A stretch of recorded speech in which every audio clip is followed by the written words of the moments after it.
మన ప్రభువును ప్రియ రక్షకుడైనటువంటి యేసుక్రీస్తు వారి అతి పరిశుద్ధమైన నామమున ఈ క్రీస్తు పరిచర్య అయినటువంటి యూట్యూబ్ మాధ్యమం నుండి వెలువడుతున్న అనుదిన దేవుని వాగ్దానాన్ని వింటున్నటువంటి క్రీస్తు పరిచర్య అనుచరులకును విశ్వాసులకును యావత్ ప్రపంచానికి నీ దినపు నా శుభాభివందనాలు తెలియజేయుచున్నాను. ప్రియ దేవుని సంగమా, దేవుని చేత ఏర్పరచబడినటువంటి ప్రియ సహోదరి సహోదరులారా, మీరందరూ కూడా ప్రార్థనలోను వాక్యములోను ఎదుగుచూ నిత్యము దేవునితో అనుసంధానము కలిగి జీవిస్తూ వస్తున్నారని నేను విశ్వసిస్తున్నాను.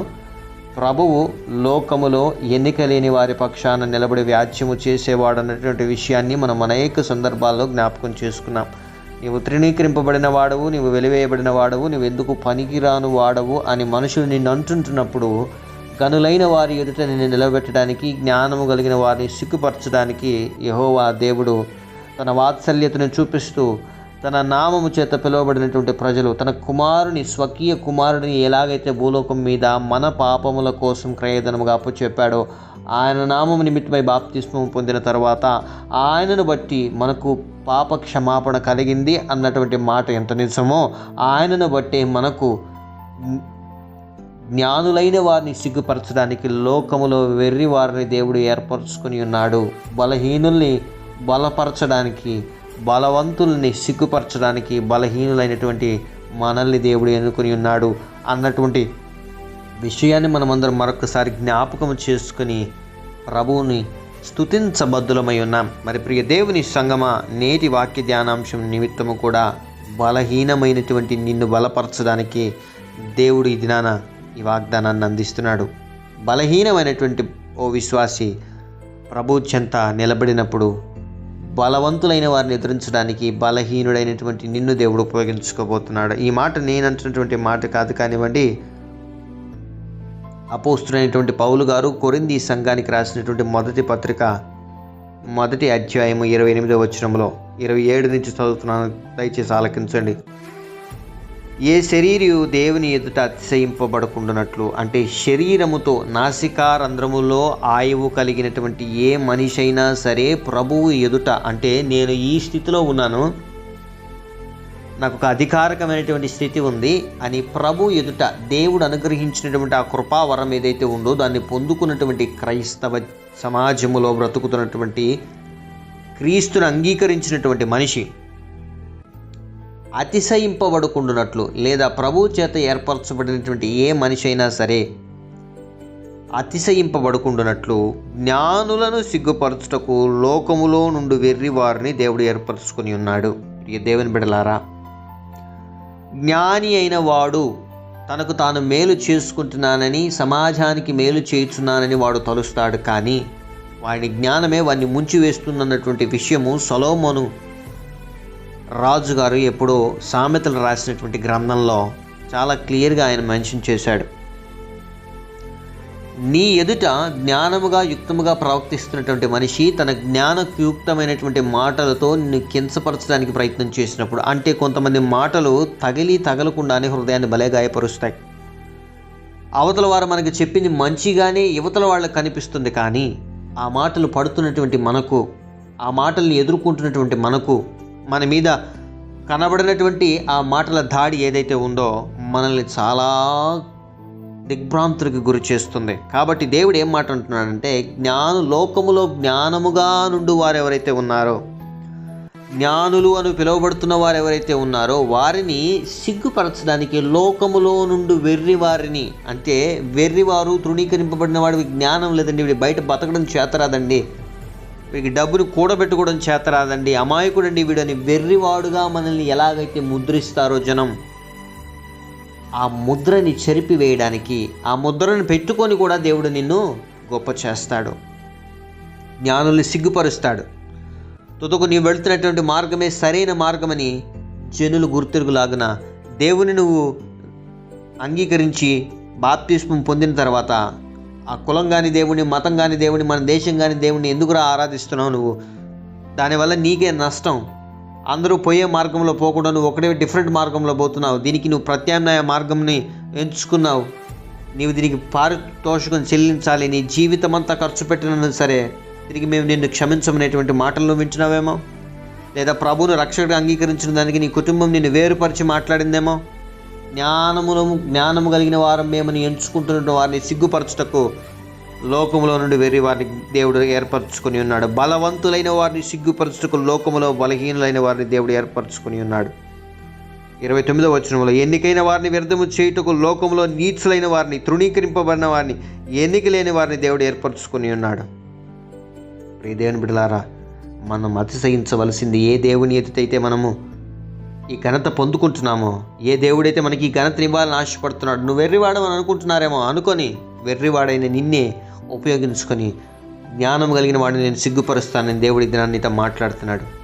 ఓ బలహీనమైనటువంటి సహోదరి, నీ కలిగినటువంటి బలహీనతను చూచి నీ భర్త నిన్ను వెక్కిరిస్తున్నాడేమో, నీ వల్ల ప్రయోజనం లేదని ఇంట్లో నువ్వు ఒక పనికిరాని వాడవని నీ తల్లిదండ్రులు నిందిస్తున్నారేమో, ఇదిగో కుటుంబంలో చిన్నవాడవని, ఇదిగో దుబార్లు తిరుగుతావని, ఇదిగో నీ వల్ల ఏ ప్రయోజనం లేదని నీ తోటి సహోదరులు, నీ స్నేహితులు నిన్ను ఇబ్బంది పెడుతున్నారేమో, నీ ఆర్థిక స్థితిని చూసి నీ బంధుమిత్రులు ఇంటికి రావడానికి కూడా ఇష్టపడట్లేదేమో, వివాహాలకు పిలిచి ఇదిగో అన్యాయకరమైన మాటలు మాట్లాడుతున్నారేమో, వివాహం అవ్వట్లేదని, గర్భఫలం లేదని నిన్ను నిందిస్తున్నారేమో. బాధపడద్దు.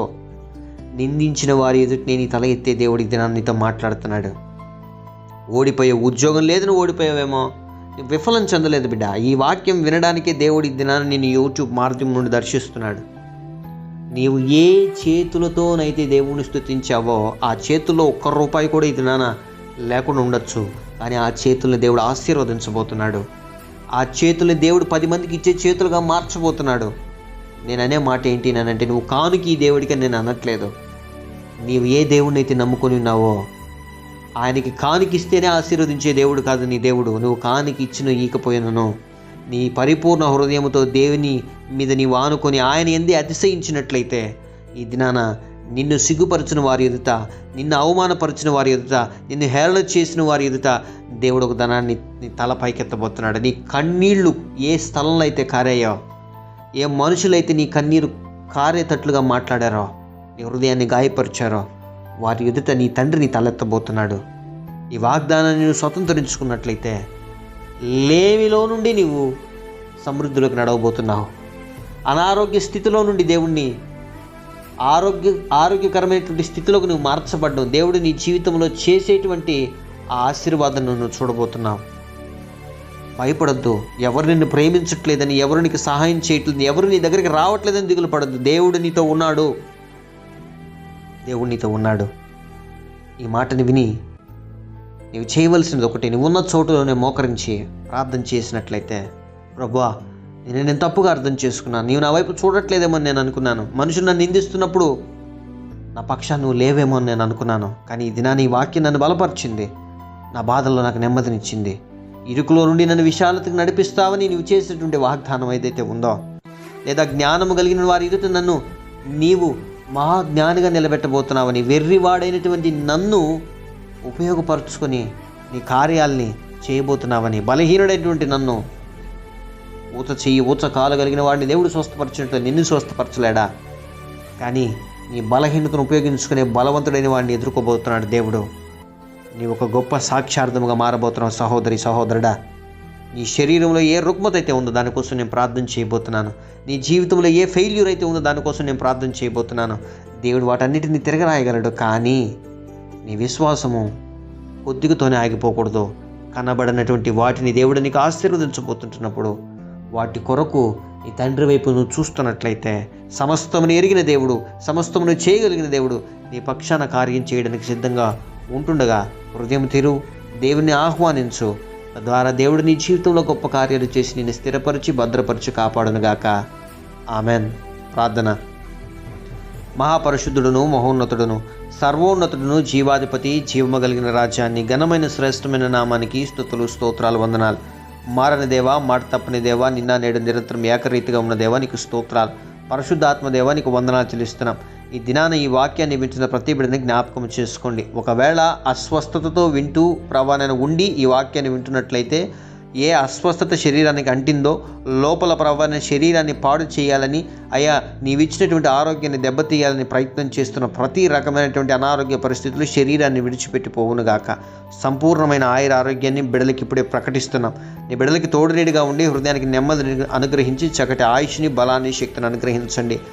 బలహీనకరమైన పరిస్థితుల్లో ఉండి ప్రభానైనా మేము నీ కోసం ఎందుకు పనికిరాము దేవా, కానీ మా జీవితంలో నీ కార్యం మేము చూడాలని ఆశపడుతున్న బిడ్డల్ని లేపి నిలబెట్టమని ప్రార్థన చేస్తున్నాం. ఆ బిడ్డల పక్షాన నీవు ఉండండి. అన్యాయముగా ప్రవణైన బిడ్డల్ని దుఃఖపరుస్తున్న ప్రతి మనిషి సిగ్గుపడినట్లుగా ఆ బిడ్డల జీవితాల కార్యాలు జరిగించమని ప్రార్థన చేస్తున్నాం. అప్పుల బాధల చేత బాధపడుతున్న ప్రతి బిడ్డలకు ఉపశమనాన్ని అనుగ్రహించమని ప్రార్థన చేస్తున్నాం. ఉద్యోగం లేమిలో ఉన్న ప్రతి బిడ్డలకు మంచి ఉద్యోగాల్ని, జీవితంలో ప్రవణ స్థిరత్వం లేనటువంటి బ్రతుకు మాదని వేదన చెందుతున్న ప్రతి కన్నీటికి నీవు జవాబును అనుగ్రహించి బిడ్డల జీవితంలో ఆశ్చర్య కార్యాలని, దీవెనలను కుమ్మరించమని ప్రార్థన చేస్తున్నాం. వివాహాలే విడిపోయినటువంటి స్థితిలో ఉన్నట్లయితే, భార్యని విడిచిపెట్టి భర్త ఉన్నట్లయితే, భర్తను విడిచిపెట్టి భార్య ఉన్నట్లయితే, ఇరువరి హృదయాలను నీవు కలిపి కుటుంబంలో కార్యము జరిగించమని ప్రార్థన చేస్తున్నాం. వివాహాలయ్యి అయానైనా గర్భఫలాలు లేక బాధపడుతున్న కుటుంబ జీవితాల్లో ప్రభా ఆశీర్వాదకరమైనటువంటి జల్లులను నీవు కుమ్మరించండి. మరుసటి ఏటా బిడ్డల ఒడిలో ప్రభానైనా ఇదిగో ప్రభానైనా సంతానం ఉండునట్లుగా మేము ప్రార్థన చేస్తున్నాం. దానికి ఎటువంటి అనారోగ్య పరిస్థితులు ఉన్నను ప్రభా, దానికి సంబంధించి ఎటువంటి ఇరుకులు ఇబ్బందులను బిడ్డల జీవితంలో కొట్టివేసి సంతాన భాగ్యాన్ని అనుగ్రహించమని ప్రార్థన చేస్తున్నాం. ఆత్మీయులను ప్రియులను కోల్పోయినటువంటి స్థితిలో బాధపడుతున్న ప్రతి కుటుంబానికి యోగక్షేమాలను నీవు అనుగ్రహించి వారి గాయాలను కట్టి ఆ దుఃఖ సందర్భంలో నుంచి బయటికి తీసుకుని రమ్మని ప్రార్థన చేస్తున్నాం. ప్రభా, ఎంతమంది బిడ్డలైతే పరీక్షలకు సిద్ధపడుతున్నారో, ఉద్యోగ నిమిత్తమైన, చదువు నిమిత్తమైన జ్ఞానం అనుగ్రహించి నడిపించి కాపాడమని ప్రార్థన చేస్తున్నాం. ప్రయాణ మార్గంలో బయలుదేరి వెళ్తున్న ప్రతి బిడ్డలకి సురక్షితమైన ప్రయాణ మార్గాన్ని అనుగ్రహించమని ప్రార్థన చేస్తున్నాం. ఈ దినాన వివాహ దినాలు, జన్మదినాలు, బ్యాప్టిజం డేస్ జరుపుకుంటున్న బిడ్డల తలల మీదకి ఆశీర్వాదాలు, దీవెనలు కుమ్మరించండి. విదేశాల్లో ఉన్న మా ప్రియ బిడ్డలకి నీ రక్షణను అనుగ్రహించమని ప్రార్థన చేస్తున్నాం. నీవిచ్చిన ఆశీర్వాదాన్ని దినాన్ని పొందుకుని ఎంతమంది అయితే ఈ వాగ్దానాన్ని స్వతంత్రించుకోవడానికి సిద్ధపడుతున్నారో బిడ్డల జీవితంలో కార్యము చేసి నడిపించి భద్రపరిచి కాపాడమని స్తుతి, ఘనత, మహిమా, ప్రభావాలు నీకే ఆరోపిస్తూ యేసయ్య అతి పరిశుద్ధమైన నామమున ఈ ప్రార్థన విన్నపములు అడిగి పొందుకుని ఉన్న మా ప్రియ పరలోకపు తండ్రి. Amen, amen, amen. Praise the Lord. May God bless you all.